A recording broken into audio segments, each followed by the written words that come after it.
Salut tout le monde, j'espère que vous allez bien. Nouvelle outfit challenge pour cette deuxième vidéo de l'année. On démarre tout doucement mais ça fait plaisir. J'ai remis un peu de gaz dans le moteur là, on va pouvoir y aller maintenant, ok? Aujourd'hui on s'attaque à Decathlon pour deux tenues différentes. Et oui, je me suis pas moqué de vous. En comparant d'une part l'entrée de gamme, donc tous les produits qui seront les moins chers, toutes catégories confondues, à une tenue avec des prix beaucoup plus élevés, voire le top du top, donc plus haut de gamme, logique. Mais aussi bien évidemment, puisqu'on est chez Decathlon, protégé par les intempéries, en cas de randonnée par exemple. Puisque oui, on va être sur tout ce qui est gorpcore comme on appelle dans le milieu. Donc des tenues propices à la randonnée, mais aussi évidemment sur cette chaîne avec style, sinon c'est pas drôle. 83 € pour la tenue la moins chère contre 351 € pour la tenue la plus chère. Je vous propose d'ouvrir le bal avec la première catégorie d'articles. Mais avant ça, si vous êtes chaud, on perd pas les bonnes vieilles habitudes, le gros pouce bleu et on s'abonne si c'est toujours pas fait les amis, ça fait toujours plaisir. On est parti, bougez pas.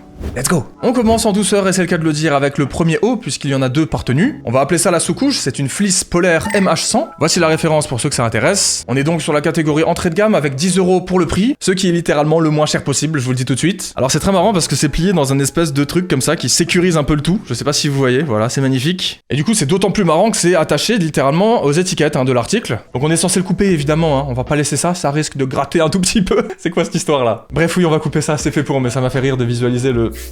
comme ça, avec l'étiquette de 50 cm de long là. Allez, voici comment ça se présente, c'est une quarter zip Quechua. Donc on le rappelle, c'est la marque de Decathlon évidemment. On a une petite fermeture éclair du coup qui fait un quart, vous l'aurez bien compris, de la longueur de l'article. Avec visiblement une petite fermeture hermétique plutôt pratique. Une fermeture éclair à ce niveau-là. On avait la même version à 20 € avec la fermeture complète, mais personnellement je trouve ça très bien comme ça. Tu l'enfiles par le haut et tu règles la hauteur du col, franchement c'est tout ce qu'on demande. Pour 10 € honnêtement je trouve ça idéal pour une sous-couche encore une fois, ou même tout simplement pour un petit printemps pour squatter un peu dehors, ou les nuits d'été par exemple. Ah, j'ai hâte de l'été, bordel, je déteste l'hiver. C'est pour ça que je m'équipe aussi, forcément, c'est important. On n'a pas de poche sur cet article, ni à droite, ni à gauche, on a vraiment rien du tout. Et donc à la fois, ça fait quelque chose de très léger et purement fonctionnel, même si généralement les poches, c'est pas spécialement esthétique. Au niveau de la coupe, ça a l'air plutôt basique, ça a presque l'air un peu boxy sur les bords, c'est-à-dire court et relativement droit, en tout cas pas long, tu vois, ça c'est vraiment atroce. Enfin perso, j'aime pas, surtout sur ce genre de produit, c'est limite pas très pratique. À l'arrière, on a rien, si ce n'est qu'une petite couture apparente à ce niveau-là, et au niveau des épaules, des bras, etc. Au niveau des poignets, c'est pas spécialement serré non plus, y a pas d'élastique, bref, c'est très simple, encore une fois une petite couture apparente. En gros une polaire relativement fine avec un col doublé, fermeture éclair, noir, basique, petit logo Quechua, 10 € d'un côté frérot, franchement difficile de faire mieux je pense. Allez on passe sur la gamme supérieure avec une polaire Quechua toujours, mais cette fois-ci à 25 €, donc 15 € de plus mais vous allez voir honnêtement ça en vaut la peine. Cette fois ce n'est pas du noir puisqu'il n'y avait que ce coloris qui est d'ailleurs très sympa je trouve. On est sur un genre de gris bleu, gris vert comme ça. Dites-moi si je me trompe totalement, je suis légèrement daltonien donc si c'est du jaune pardonnez-moi. C'est toujours Quechua mais évidemment c'est très différent, on a beaucoup plus de détails et de petits trucs sympas. À commencer par une capuche, toujours doublée d'ailleurs, comme vous pouvez le voir, c'est vraiment très bien fait. Le col n'est pas droit et j'ai trouvé ça très original d'ailleurs, franchement c'est très sympa. On a un col rond relié à la capuche, donc c'est légèrement différent, c'est pas un col montant, même s'il l'est légèrement quand même d'ailleurs. Et on a deux transversales comme ça qui viennent apporter un aspect très original, je trouve, avec l'un des deux qui possède une fermeture éclair, pareil, hermétique comme tout à l'heure. Un peu plus détaillé d'ailleurs à ce niveau-là également. Ensuite, on a une poche kangourou au niveau du bas, qui circule des deux côtés comme ceci. Une poche à fermeture éclair du côté droit uniquement et pareil, très original, je trouve que ça fait un peu écho au côté gauche de la fermeture du haut. Honnêtement, je le trouve incroyable, vraiment. Et côté gauche, on a un petit patch comme ça, brodé, pareil, c'est très sympa, ça rajoute une petite touche d'originalité, si je puis dire, évidemment. C'est resserré au niveau du bas cette fois-ci, et pareil au niveau du bout des manches. Donc vraiment, in fine, beaucoup plus de travail sur cette pièce. Et encore une fois, c'est logique, puisqu'il coûte plus du double de son prix, même si ça reste largement très abordable. Dans le dos, on n'a rien du tout, quasiment, à part évidemment la capuche et ce petit empiècement en caoutchouc, pareil, qui est brodé en bas du pull. Et enfin, pour finir sur l'avant gauche, cette petite broderie textuelle du logo Quechua. Honnêtement, cette pièce me régale déjà. Pour le coup, la différence de prix pour moi est plus ou moins justifiée au premier regard en tout cas. Et ne vous affolez pas, évidemment, je vous vois, on va tout essayer à la fin, en split screen, en écran partagé, avec d'un côté la tenue la moins chère et de l'autre la plus chère. Et franchement, est-ce qu'on fait pas le boulot ici, les amis, là? Trêve de blabla, mesdames et messieurs, on passe tout de suite sur la deuxième catégorie, les pantalons, c'est parti.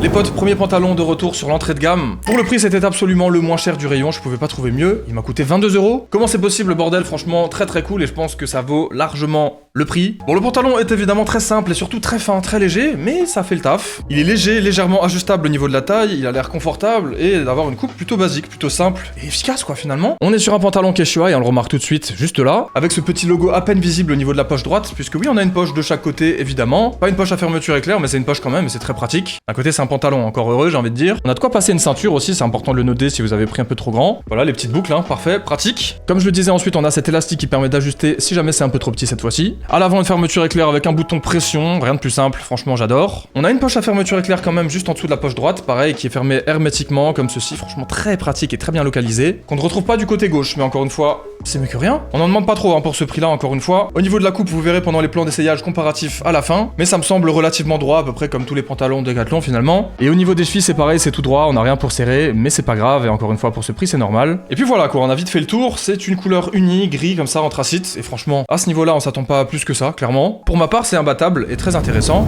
Mais que serait cette vidéo comparative Decathlon sans un pantalon fort classe, mesdames et messieurs, qui cette fois-ci, vous allez voir, est beaucoup plus technique, mais le prix aussi, puisqu'il m'a coûté 46 €, donc c'est quand même presque 5 fois plus cher que l'autre. Non, j'abuse là, c'est 4 fois plus cher, en gros. Arrête de faire l'américain, frérot. Alors bon, là, les détails, ça va y aller, les amis. On va essayer de faire une revue rapide et efficace. Déjà, d'un point de vue aspect, on est sur un bicolore comme ça, entre du noir et du gris anthracite cette fois-ci. Et sachez qu'il était également disponible en une couleur verte magnifique que j'avais tellement envie de prendre, mais qui était malheureusement plus dispo, évidemment. Et aussi en bleu, je crois. Mais le vert, vraiment, vert bicolore là, vert forêt. Ouh là là, c'était magnifique. Oui, c'est ma couleur préférée. Je force aussi un peu avec ça, mais c'était trop beau, vraiment. Et oui, il était sold out, c'est pas pour rien. Bref, ça, c'est vraiment le basique de chez Fort Class. C'est le bien célèbre pantalon cargo de randonnée, voilà, qui est très très cool. Alors rapidement, on a tout d'abord une ceinture ajustable et très ajustable au niveau du haut, donc j'ai préféré prendre une taille au-dessus, puisque tu peux serrer à ce niveau-là, tu peux enlever cette ceinture si t'en as pas envie, si c'est la taille parfaite, et puis sinon tu peux serrer ou desserrer, donc incroyable. Ensuite pareil, on a un bouton pression à ce niveau-là avec une fermeture éclair pour le sgag juste en dessous. Dites-moi d'arrêter avec ça par pitié. D'ailleurs pas forcément que pour ça, on sait jamais. Peut-être que genre tu peux passer une clémentine par là en vrai, pour la sortir, pour la rentrer. Ok, on arrête la vanne par pitié. Donc au niveau de la taille, très clairement on est gâté déjà. Ensuite on a une poche de chaque côté à fermeture éclair cette fois-ci, hein, sans exception, voilà, tac. Encore une fois fermé hermétiquement, très sympa. On en a une autre juste ici, pareil, en dessous de la poche. Le logo Fort Class brodé ici. À l'arrière c'est très simple, on a rien du tout, mais vous voyez on a la partie noire en haut et grise en bas, alors qu'à l'avant c'est l'inverse, donc vraiment très original en soi. Franchement, même pour le style, les gars, là. Eh oui, on est là pour ça aussi. Faut pas abuser. Au niveau des chevilles, tu peux ouvrir à ce niveau-là si tu veux serrer ou desserrer. Et en plus de ça, tu peux ajuster comme ceci. Donc vraiment, c'est très très bien. C'est évidemment exactement pareil de l'autre côté. Et alors, le clou du spectacle, tenez-vous bien, le meilleur pour la fin. Tu peux également porter cette chose en été sans crever de chaud, puisque tu peux tout simplement enlever la partie basse du pantalon pour en faire un short. Ok? Voilà, tout simplement, à peu près au niveau des genoux, vous avez une fermeture éclair que vous pouvez ouvrir. Preuve à l'appui, les amis, hein, pour ceux qui me croient pas, mais qui me croient pas en fait, finalement. Porte quoi moi. Donc bref, petite masterclass de Decathlon, Fort Class, merci pour les travaux, c'est le classique de la rando chez Decathlon. Merci bien poto, on se retrouve tout à l'heure, bouge pas trop. Et je te conseille également de ne pas bouger puisqu'on passe au deuxième haut, la veste. C'est parti. Les potes, vous l'avez compris, on commence en douceur avec l'entrée de gamme. Difficile de faire moins cher que ça, c'est littéralement un imperméable, très pratique d'ailleurs par contre, qui m'a coûté 11 €.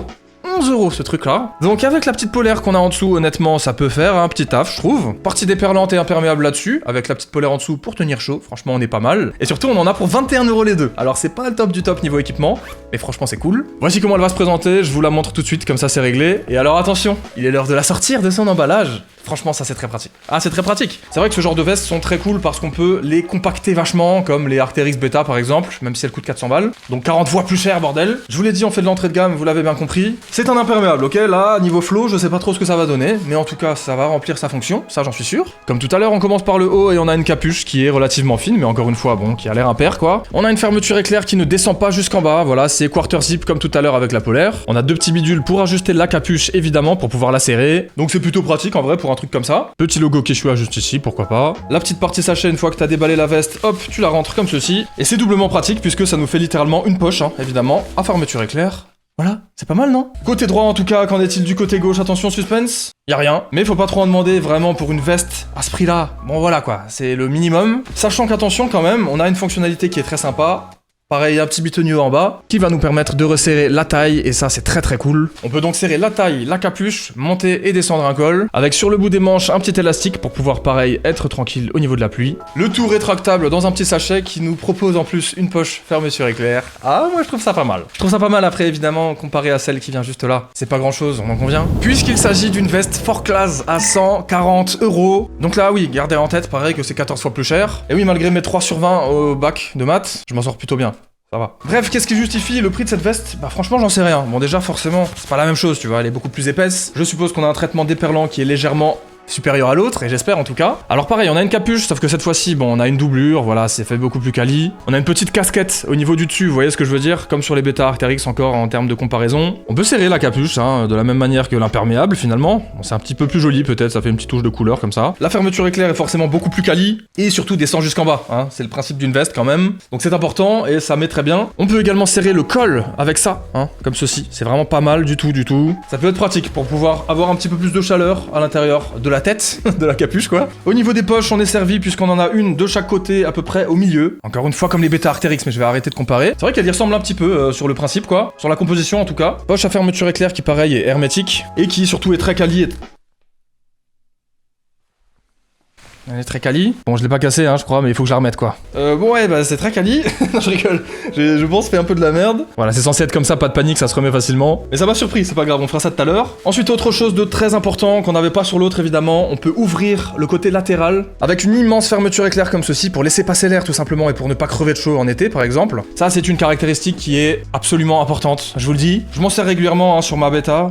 Arrête. Arrête. Mais vraiment, je m'en sers régulièrement sur les vestes qui en ont en tout cas. On dirait que c'est une OP Arc'teryx là, c'est comment? Bon bref, et puis on peut serrer au niveau de la taille aussi avec ça, et au niveau des manches avec un scratch. Donc franchement, elle est très complète. À l'arrière, on n'a rien du tout, on s'en doute, si ce n'est que des couches de couleurs variées comme ça et de matériaux différents. Un peu plus fin au niveau du ventre que sur les extrémités, le haut et le bas. Honnêtement, c'est un beau boulot. Et pour son prix finalement, même si clairement c'était la plus chère du rayon, bah je la trouve très bien. Voilà, je la trouve très cool. Vous allez faire quoi? Bon, peut-être qu'en vrai, il y a un intermédiaire qui est tout aussi intéressant, mais on est là pour comparer le moins cher du plus cher, n'est-ce pas? Ceci étant dit, très hâte de l'essayer, mais en attendant, il reste une étape très importante, voire primordiale sur laquelle on ferait pas grand chose, la paire de baskets. On y va. Les potes, j'ai entre les mains l'entrée de gamme sneakers avec une basket Quechua à 40 € tout de même. Bon, difficile de faire moins, on va pas se mentir. Surtout que bah en vrai de vrai, ça a l'air plutôt pas mal. Je commence à m'y connaître un petit peu. C'est le strict minimum, mais à la fois, bah franchement c'est pas dégueu quoi. Clairement sous ma paire de rando, j'ai pas mieux que ça, hein, je vais pas vous mentir. Bon, j'abuse peut-être un petit peu, mais en vrai de vrai, ça fait largement le taf. Cross contact, n'est-ce pas, avec le petit logo Quechua juste en dessous. Franchement, la semelle est très très lourde, je trouve. Même dans l'aspect visuel, je la trouve sympa. Voilà. Bon, à la fois, on n'est pas là pour ça. Enfin pas que, puisque oui, bon, quand même, on peut se le dire, elle est pas spécialement magnifique la paire. Attends, y a un élastique là.